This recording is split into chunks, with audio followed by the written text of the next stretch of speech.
Hello, how are you today? My name is Olatunji Shobodu, and what a day and what a time. You know, it's a privilege to be with you again this Monday morning, and it's today is Leadership Monday. I hope you haven't forgotten Leadership Monday. What do we do on Leadership Monday?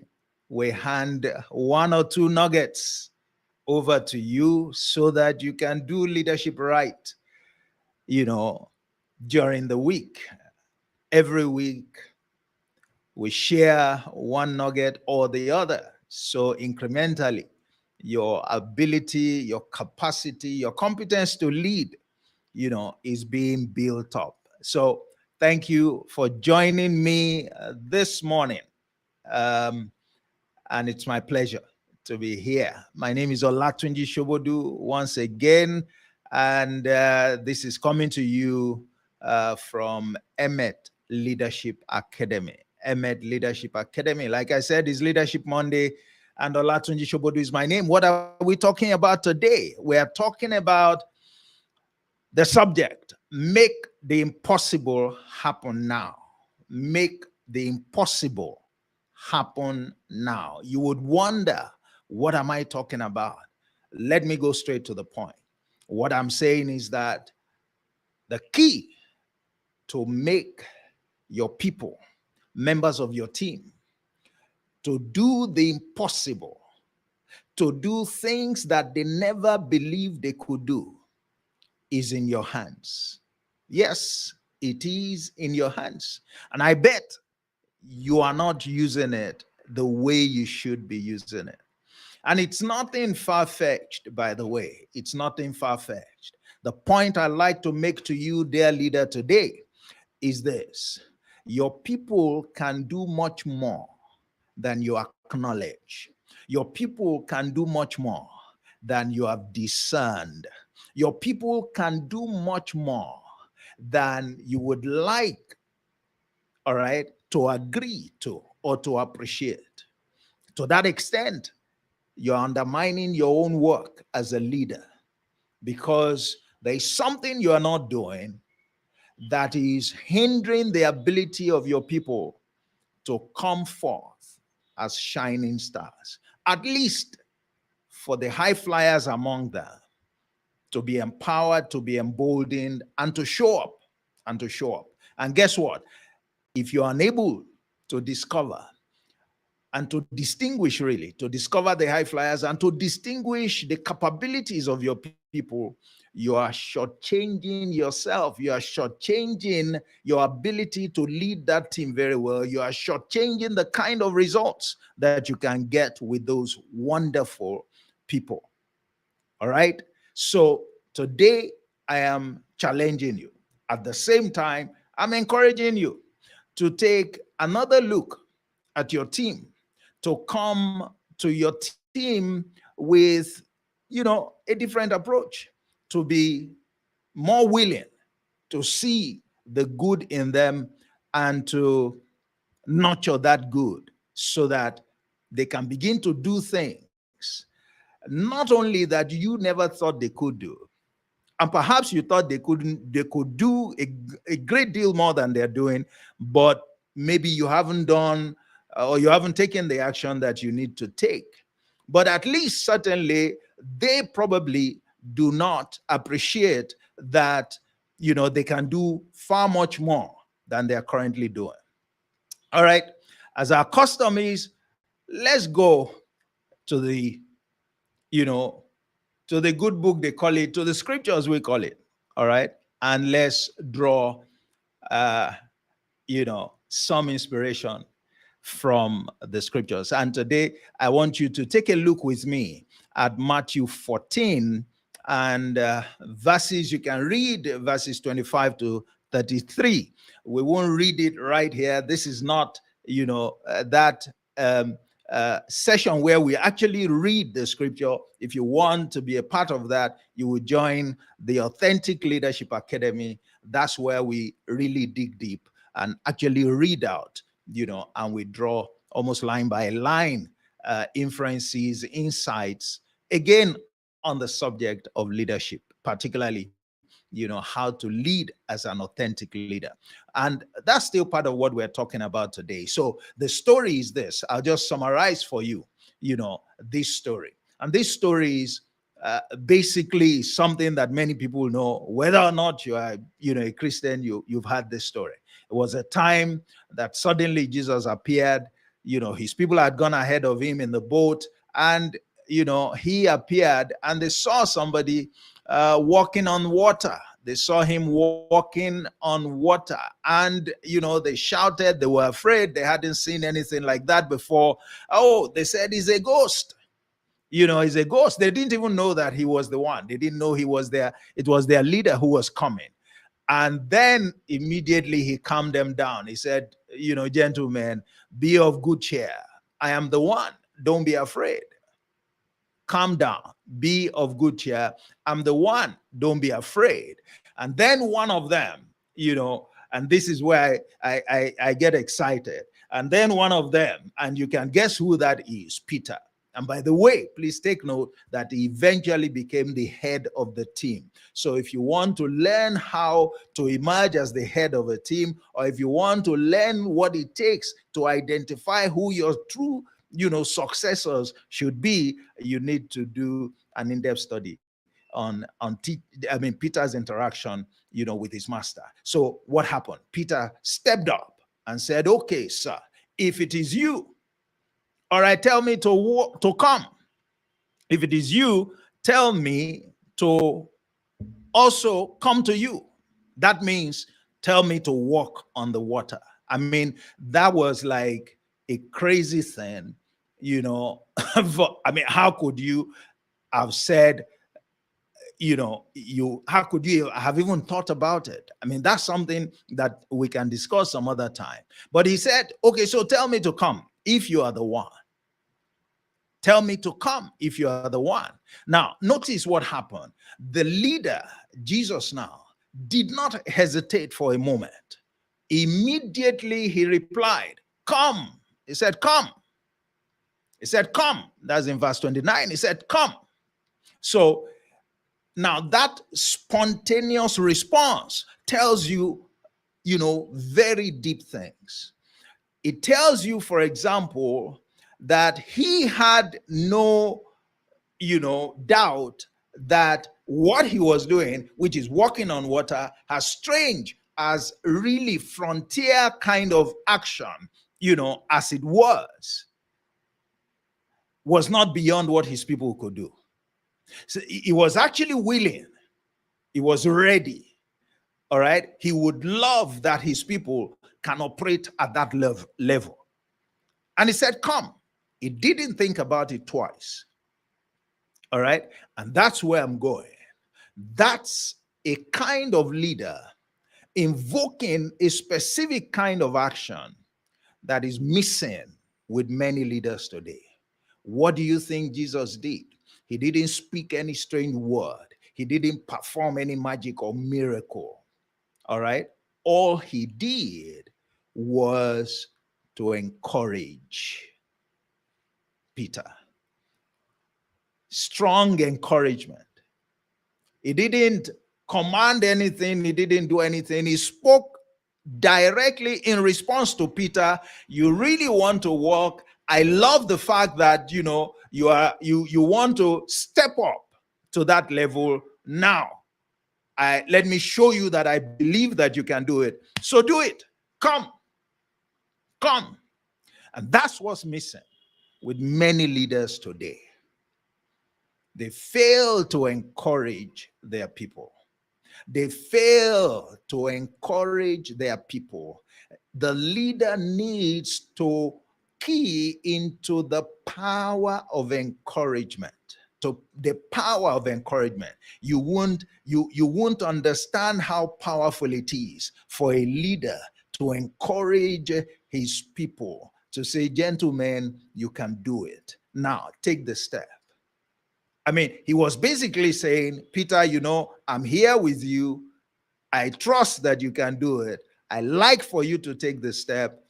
Prove to yourself that you can do something that you never thought you could do. I believe that Peter, in his wildest imaginations, and indeed all his guys, never thought that they would get to the point where they actually will walk on water. In fact, if I recall very well, I think that was the first time they were even seeing the master walk on water.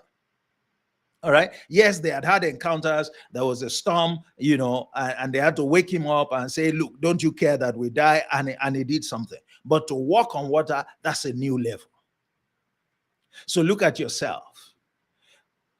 There are things that you can do, and you can do effortlessly as a leader. It reflects, it exhibits your competence. Those are capabilities you have developed over years. But the way you look at your people is as though, when will these guys ever be able to do the kind of thing that I can do? And you tend, unfortunately, to pride yourself in it. Now, notice one major difference between Jesus and the kind of leader that he was and the kind of leader that you and I may be, which is inappropriate, by the way, is that Jesus was not trying to impress his people by walking on water. No.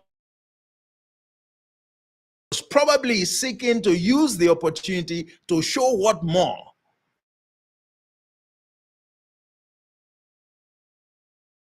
ability that he, had that they did not know, and it was like showcasing it.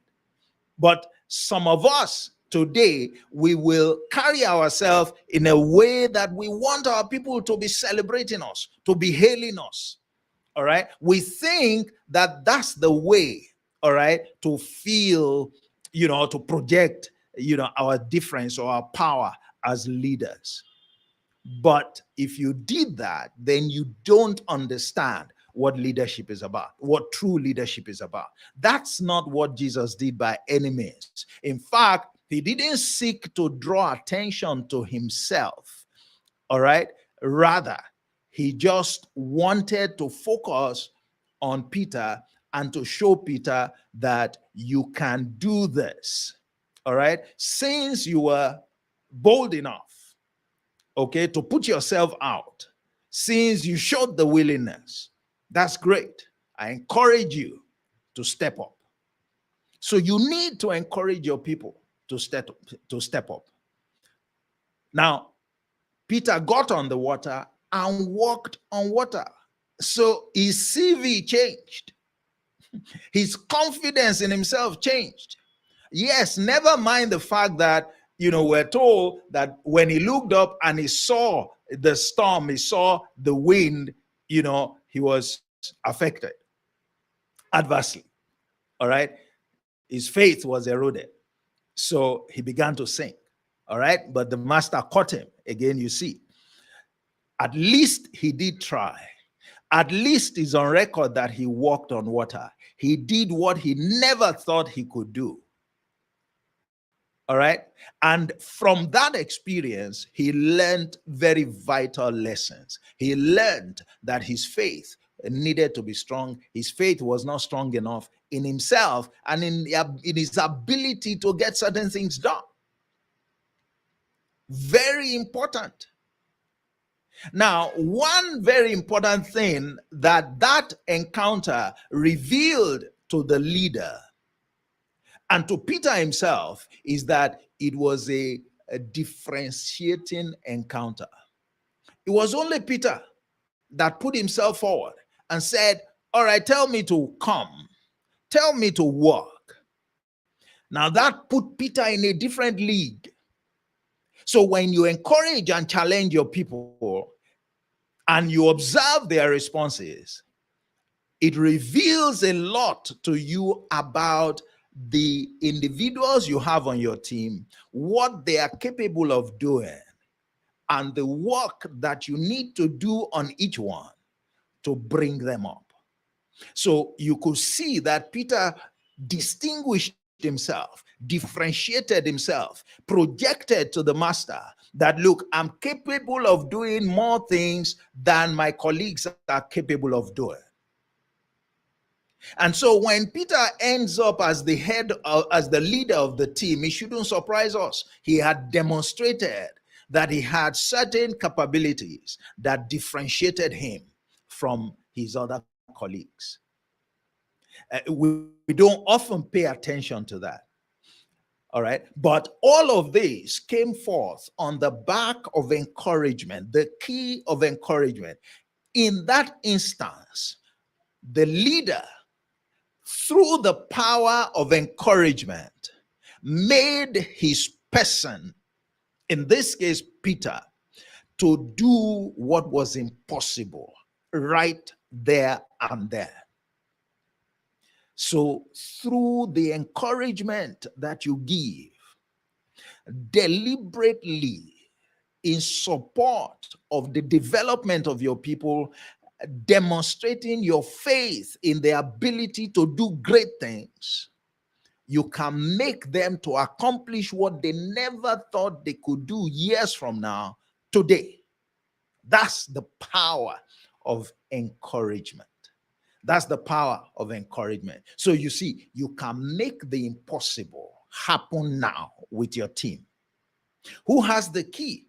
The key is in your hands. The key is in your hands. Now you could say, okay, but Peter was the one that put himself forward. That's fine. But the leader could also have told them, let me show you, gentlemen, some things. What I am doing, you also can do. Who would like to step out? Whoever would like to step out and see that what I'm doing is not far-fetched. You can do it also. The same thing would have happened. The same thing would have happened. Maybe Peter also would have stepped out, given that he had some of those traits, and maybe some others would have stepped out as well. And the same scenario would have played out. So it doesn't take away from the point about the power of encouragement, the power of encouragement, not discouraging people, not talking down on them, not, telling them. I mean, you and I, maybe today, some leaders would have said, look at this small boy. You want to walk on water. You want to chill with the big boys. So you are not even serious. You don't even know who you are. All right. You should operate at your level. Now that's not leadership. That's not leadership. In that moment, Jesus made it clear. The leader made it clear that you can do what I'm doing, and I'm here to support you. All right. By saying come, it means I am willing to see you do it. I want you to be able to do what I'm doing. I believe that you can do it. I am here to support you. And by the way, he demonstrated that, because when Peter now, slipped on the faith platform and he was about sinking, it was Jesus that pulled him up. He was the one that pulled him up. All right. So check out, that story. I hope that challenges you. All right. I hope that hands to you a nugget today. I hope it shows you that you can get your team to do far more than they are doing right now. If only you would activate one key. What is that key? The power of encouragement. The power of encouragement. That's all that Jesus did. That's all it took to get Peter to walk on water. No, till date, we're not aware that there is any other, follower of Jesus who walked on water except Peter. Look at that CV. He distinguished himself. He distinguished himself by doing what surprised him. I mean, that I could even walk on water even for that brief period of time. Wow. Wow. And it was a source. I'm sure it must have built Peter's confidence in himself and in his ability to do things that he never thought he could do. That's why if you look at many situations where you find him, he became bold. All right. He could try out some things. He could speak some things that others, will never dare to talk about. So we've been talking about the subject, make the impossible happen now. You can do it as a leader. It takes just one thing that you need to cultivate, you need to be committed to using, and that is the power of encouragement. That is the power of encouragement. Stop talking down on your people. Stop writing them off. Stop expressing disappointment. Stop saying to them that they would amount to nothing. Stop, seeing just the negative side of them. It is your responsibility as a leader to play up the positive side, to challenge them, to encourage them. All right? If you will do that, you will begin to see what you didn't see in the same set of people from that moment. And guess what? You begin to unlock greater value. You begin to get better results. Suddenly, that team of laggards, in quotes, will soon become a team of high flyers. Why? Because you stood where you should stand as a true leader. You invoked that instrument, that action of encouragement. That's what it takes. That's what it takes. So this is it for today. It's been Leadership Monday. That's your nugget for today. I look forward to you sharing, a feedback on that. Please take action and feed us back. In the comments, I'd like to hear from you. And if you have not subscribed, please subscribe to my channel and meet me at the beginning of every week, Mondays, 11 a.m. We hand you a nugget, and then on Thursdays at 11 a.m. West African time as well. Then we go into a more elaborate discussion of some aspect or the other of leadership that is geared towards empowering you and challenging you to do leadership right, to do leadership right. Today you have seen that through the power of encouragement that does not cost you anything, you can unlock performance in your team that you never thought to be possible. They are not the problem. You may have been the problem all this while. So get on board and activate the key of encouragement. And if you would like to join any of our programs, we have the Profit from Parables Bootcamp coming up. And there are other programs. The Ask to Win Challenge. Please check the description, and check us out. You might just find, I believe you would find, something or the other that you need right now that can change, your life right now, that can move you onto a new trajectory, not just as a leader, but also in your quest for a profitable walk in life. See you on Thursday by the grace of God. God bless you and thank you for joining us. My name is Olatunji Shobodu once again, and enjoy the rest of your week. Have a wonderful week. Bye-bye.